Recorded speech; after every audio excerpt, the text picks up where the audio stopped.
The Church in Wales, a traditional institution with hymns, prayers and communion. Business has been good for millennia, but with ageing congregations, falling numbers and abandoned buildings, the church is facing a serious religious recession. So does the answer lie within these walls at St Michael's College, Cardiff? A new generation of priests is being prepared for a life that is as likely to include the prison cell as the pulpit, and they're taking their message to the most unlikely places. I've still got to write my sermon for tomorrow. The new recruits are stepping out of the scrum to tackle old ideas. As a woman, I mean, you've got the Vicar of Dibley stereotype, and then you've got the lesbian stereotype. There aren't many hot Christians. But will the church authorities embrace the new generation? I really do worry that the church isn't ready for people like me. And what will congregations make of the young upstarts? She was very competent. What will their reactions be when they try to mash up the mass? In the 21st century, the clergy have to get out there. This is a fully working, embalming theatre.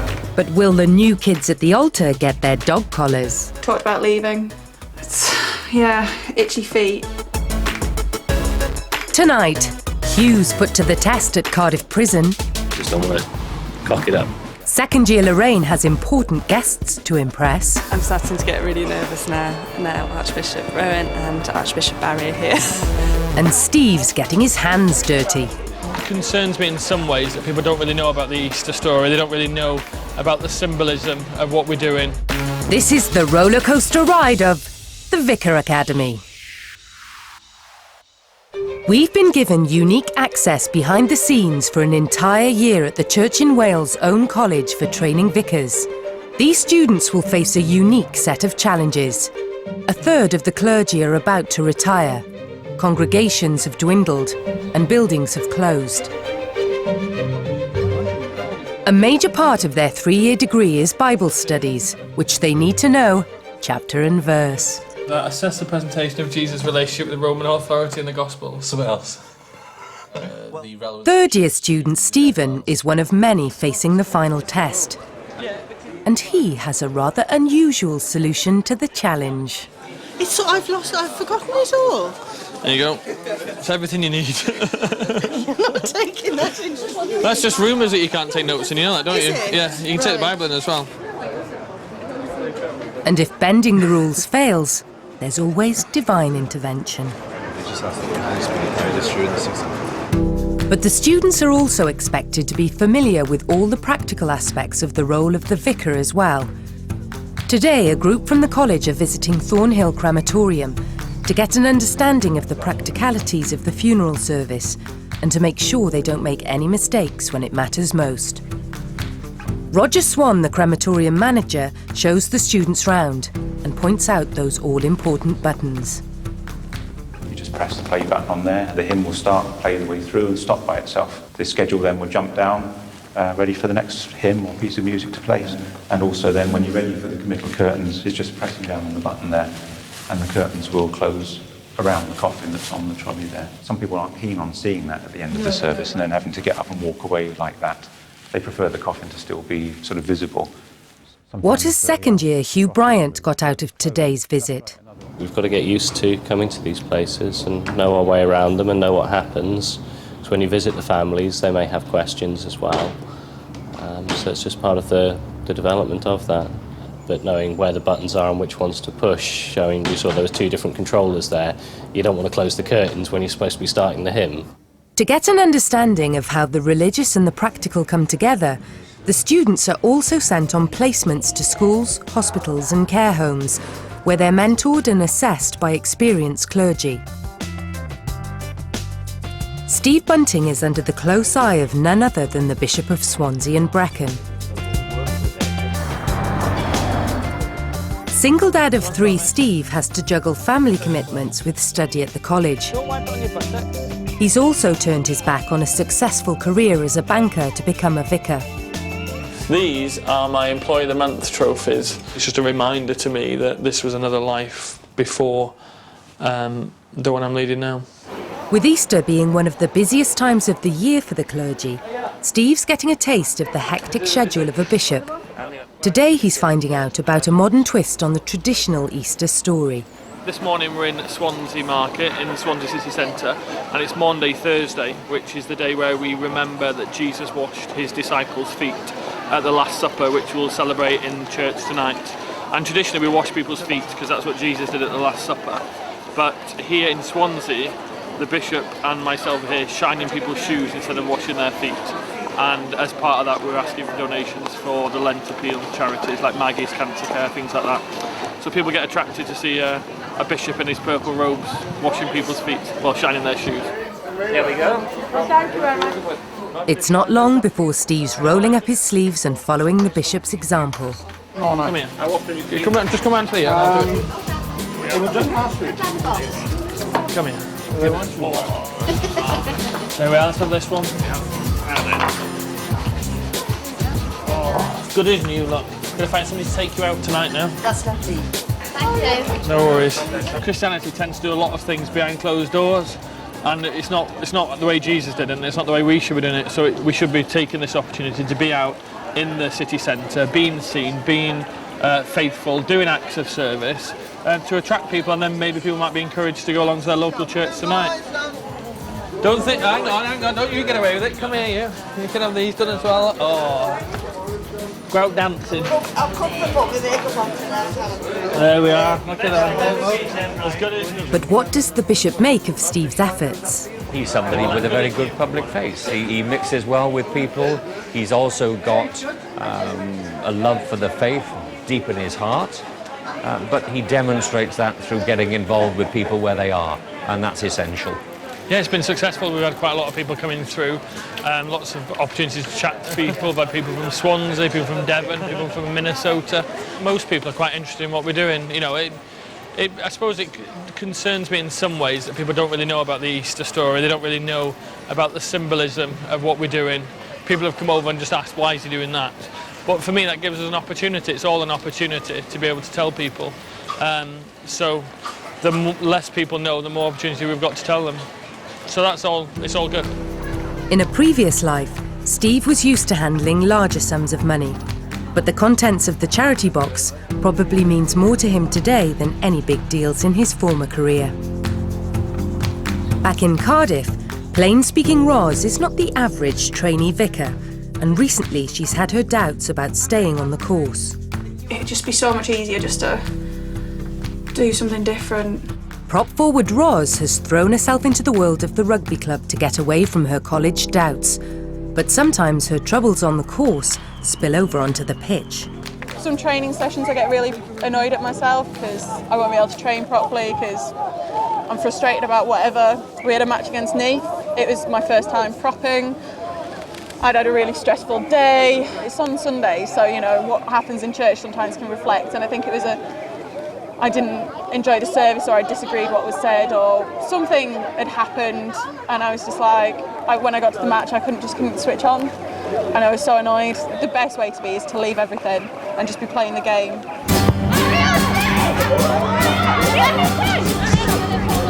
While the match starts off well, things don't all go Roz's way, and she has to make an early exit. I'll show you what you got Cardiff for. Something good like that. Yeah, I got my first yellow card in the last 10 minutes of the game. Yeah, I just took out somebody around the neck, which not meant to do. I didn't mean to. Sitting on the sidelines, she has time to think. For me at the moment, rugby's kind of my staple. It's my reason to be here. It gives me a purpose. College doesn't do that for me. Like, at the moment, realistically, I've got no purpose in the church, and it's just like, well, I'll go somewhere where I've got a purpose, and that, you know, gets translated into this kind of thing. So far, there's nothing that's inspiring about wanting to get ordained in what I've done. What there is, because you're obviously around all these amazing people who are doing, but I don't feel that I've got a meaning right now. In Cardiff Prison, Hughes also had time to reflect. His rebellious past, filled with youthful run-ins with the police and protest marches around the country, could have brought him to a place like this under different circumstances. If I'd been born in a different place, would that be me in there? I mean, you look around the prison and you just think, there but for the grace of God goes you or I. Now he's under the supervision of mentor Mark John, an experienced chaplain at the prison. From day one, Hugh has shown his nerves, but also a willingness to put himself out there. Mark wants to see if Hugh can cope with the demands of the prison and has arranged for him to do an induction, a one-to-one interview with a prisoner on his arrival at the jail. What I thought would be a good thing is for you to help us in one of those induction interviews. Yeah. You've seen me do a couple and you've seen some other bits and pieces. The prisoner you're about to go and see is someone I know quite well. He's been in and out of here a lot of times. You probably feel a bit nervous about going through the questions, maybe feel a bit awkward. I just want you to go into his cell there with him now. I'll leave you to it and you see what information you can get out of him, okay? Okay. Happy? Oh, as I'm going to be. Right. Mr. Spargo. So, nice to meet you. Hugh from the chaplaincy. Yeah. Run through some of these questions on here. Were you working before you came in? No. Because I'm on a detox script, Subutex. It's like, I suppose, still using. You're not liable to work. Methadone is? No, not methadone. It's similar to that, but like Subutex is like methadone you can use on top, and I was scared I would. So Subutex, as soon as that dissolves, which I'm still on here, as soon as it dissolves under your tongue, you can use. Oh, I do. Best way to describe it, you know the Ready Breck advert with the little kid with the glue around him? Yeah. It's like that with me. I've got an invisible protection barrier around me. It's quite a new thing, like. Yeah. Oh, I do. I'll have to look that one up. It's all a learning curve for Hugh, but there are some experiences from his past that he's happy to share with the prisoners in order to make a personal connection. But like, I was on a scheme with the probation, voluntary pirate scheme, where they give you a tag around your leg, and they can monitor you if they need to, 24 hours a day from a computer, and they can find out where you are, 3 feet in front of you, 3 feet behind you, and 3 feet to the side of you with this tag.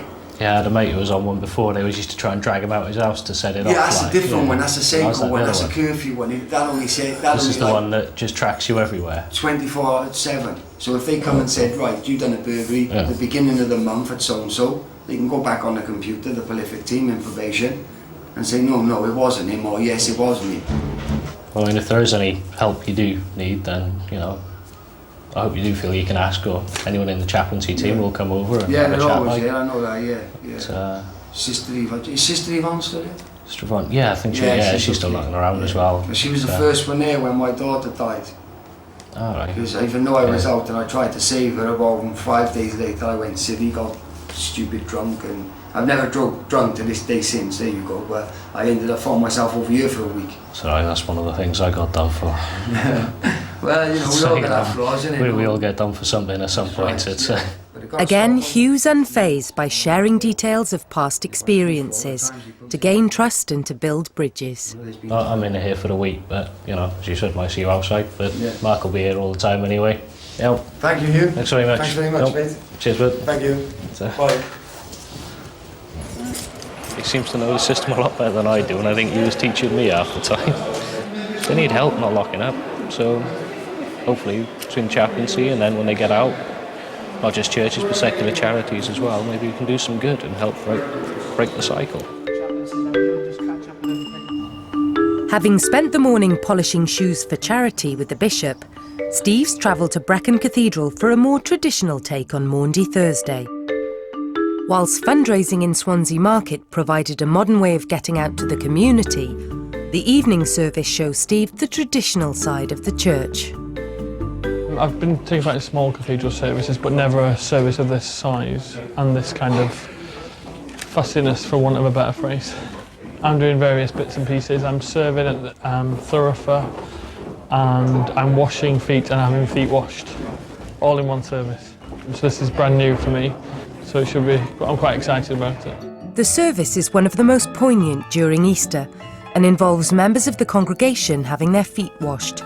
With the incense and choir, it's a million miles from Steve's more modern church background. There is something very poignant about kneeling down on the floor and washing somebody's feet, and obviously that's what Jesus did, so it is, you're mimicking his actions, and it is quite humbling to do that.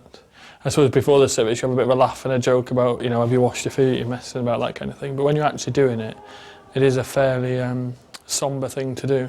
But it's really great to be part of the drama of the occasion. I think it has been a contrast, because at one minute you're in the market, shoe shining, and having an opportunity to speak to the public, and then in the evening you're in an ancient building with members of the public just celebrating in a solemn way, reenacting Jesus' Last Supper. And it is quite a striking balance, really. It's the two aims of what we do as a church. We come together in the church building to celebrate parts of Jesus' life, and then we go out to do things and to tell people about Jesus' life. So they both are the dual purpose of the church, really. At Cardiff Prison, Hugh started to put his nerves to the back of his mind. Chaplain and mentor Mark wants to see evidence of him working independently during his rounds of the healthcare centre as part of his next test. You coping all right, like? Having been encouraged to look for signs of vulnerability or distress, Hugh spots a prisoner who's at the end of his tether and decides to take the initiative. Mark, is it all right for me to go in? Yeah, it is. Yep, no problem. Yes, of course it is. Hugh's just doing his ordinary rounds, been getting more confident as he's been going on, and now he just called me to open the cell door for him, because obviously he hasn't got keys, he can't get in. And there's a prisoner who's in quite a lot of distress, so he's spending some time. That's the perfect thing in this experience. He was saying to me before, I haven't got much experience, I find these sort of things difficult. The only way you get experience is to sit down. I noticed the way he was sat in there, his body language was very open and laid back, and allowing the guy to talk to him. So hopefully, again, he's doing my work for me, which is nice, but he'll gain experience which will equip him well in the future. Poor guy's cracking up in there because he just doesn't know what's going on. And obviously what he says he did and what the charge sheet says might be different. They take everything with a pinch of salt, but he's still in a mess and he still needs us to go in and just check on him. So sometimes they just need reminding that there are people out there who care and they have got something to look forward to live for, and try and get to focus on the positive of the future that they might have if they can sort themselves out, rather than going over the past in a downward spiral continuously. With some early successes under his belt, Mark wants to see if Hugh can pass one last test before he gives his final verdict at the end of the day. As part of the course, the students are expected to take on the role of deacon in services, looking after many of the practical elements. Sometimes special guests are invited, and today is particularly nerve-wracking for the student at centre stage. The Archbishop of Canterbury and the Archbishop of Wales are visiting the college, and all the responsibility is on second-year Lorraine's shoulders. When we got the rotas out at the beginning of term, I looked at the rota and realised that I was deaconing this service, which is normally fine, but actually the Archbishop of Canterbury is coming as well as the Archbishop of Wales for this service, so it's quite a big service to be organising, and it represents the college, so I wanted it to be a good service that properly represented the college and all the diversity that we've got. There are plenty of last-minute preparations to ensure that everyone knows their part, and the clock's ticking for the arrival of the main guests. I was nervous first thing this morning. I'm okay at the moment, but I know I'm not very good at small talk, so I'm really nervous about doing small talk with the archbishops. And also I'm singing the psalm, and my voice always wobbles when I'm nervous, so I'm hoping that that's going to be okay. As the two archbishops prepare for their part in the service, Lorraine keeps a keen eye on proceedings, while she tries to control her emotions. I'm starting to get really nervous now. Now Archbishop Rowan and Archbishop Barry are here. I keep looking at my notes and thinking, what am I going to forget? It's good to be with you here this morning, and it's especially good that Archbishop Rowan is with us. And it's also meant that I don't have to preach this morning, as I was due to do, because he is going to preach the sermon. Yn enw Duw tad mab ac ysbryd glân. There's no hiding place for Lorraine, but will her singing voice betray her nerves as she steps up to sing the psalm?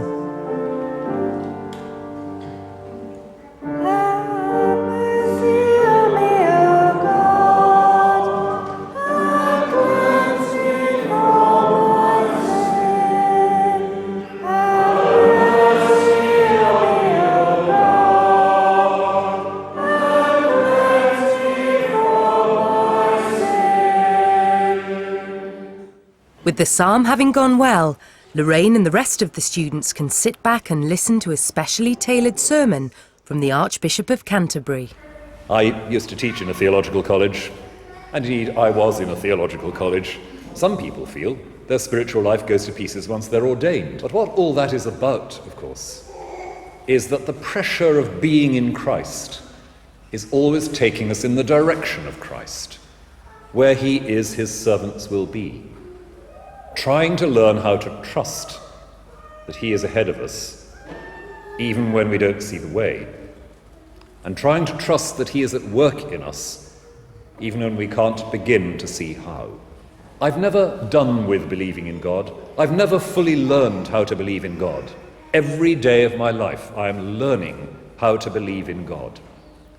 May God help us in our ministries to enable the world to get Jesus, to see the mystery exploding to the ends of the earth, penetrating every corner of the human experience.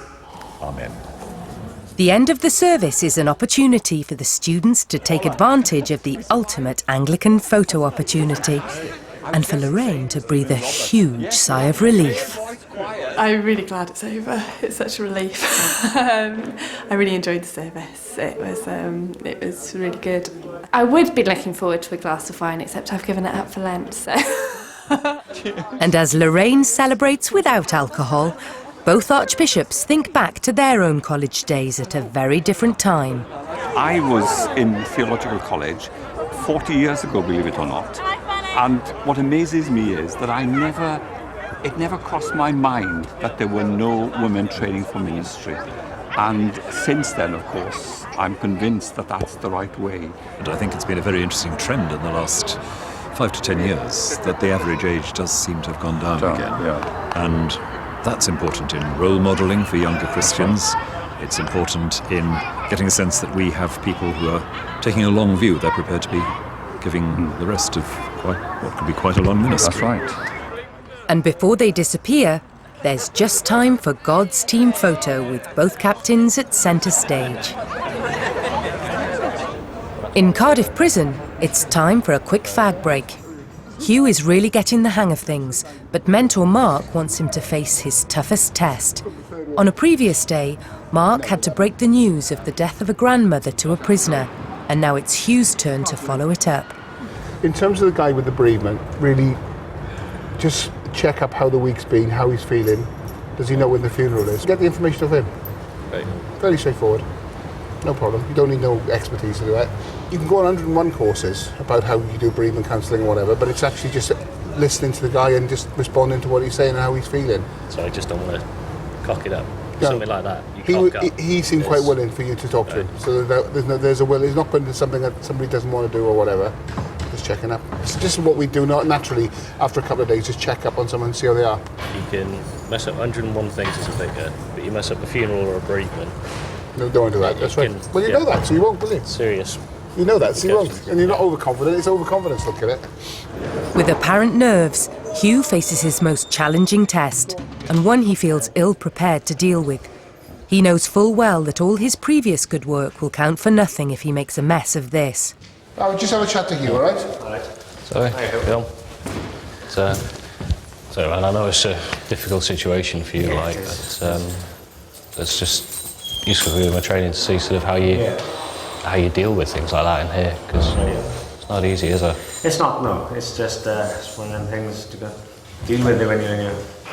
You can't ask to go out because they won't let you out. You know what I mean?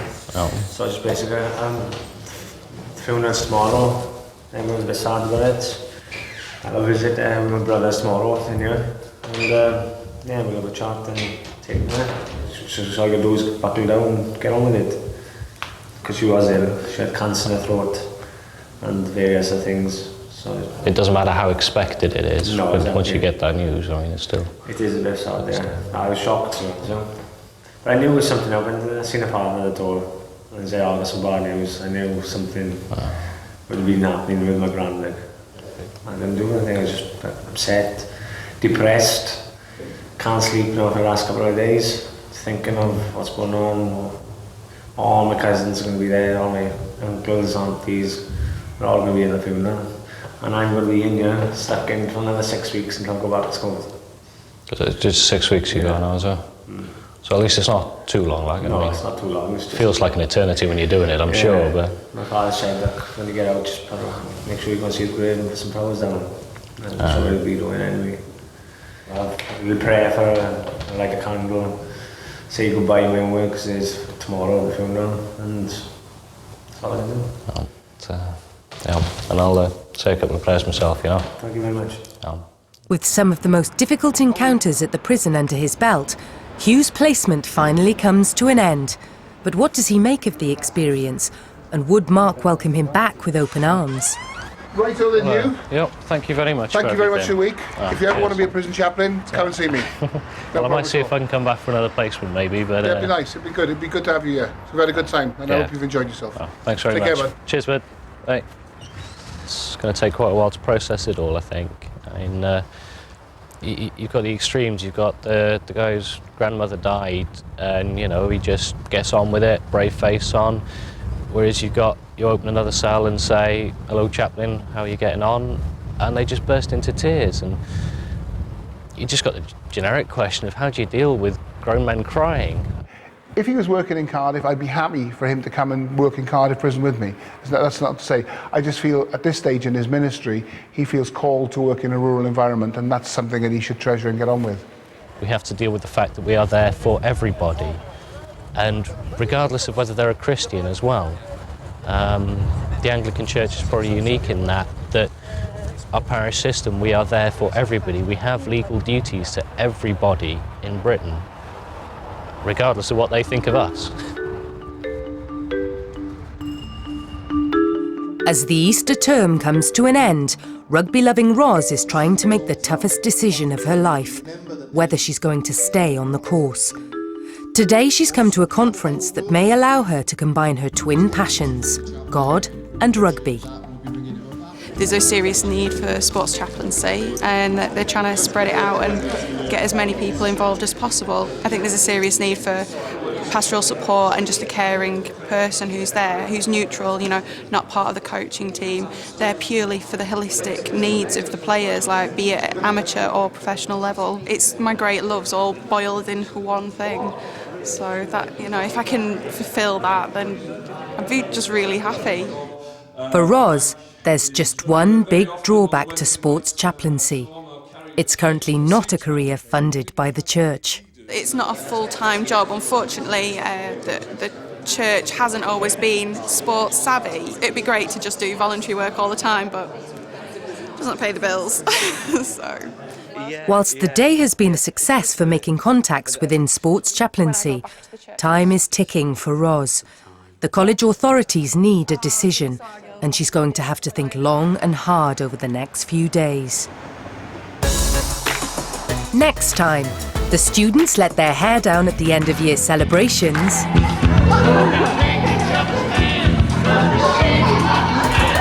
Roz comes to a final conclusion. I don't think this is necessarily the wrong or the right thing, but it's a decision. And for those who get their dog collars, what's life really like in the church? It was brilliant. I really, really enjoyed it.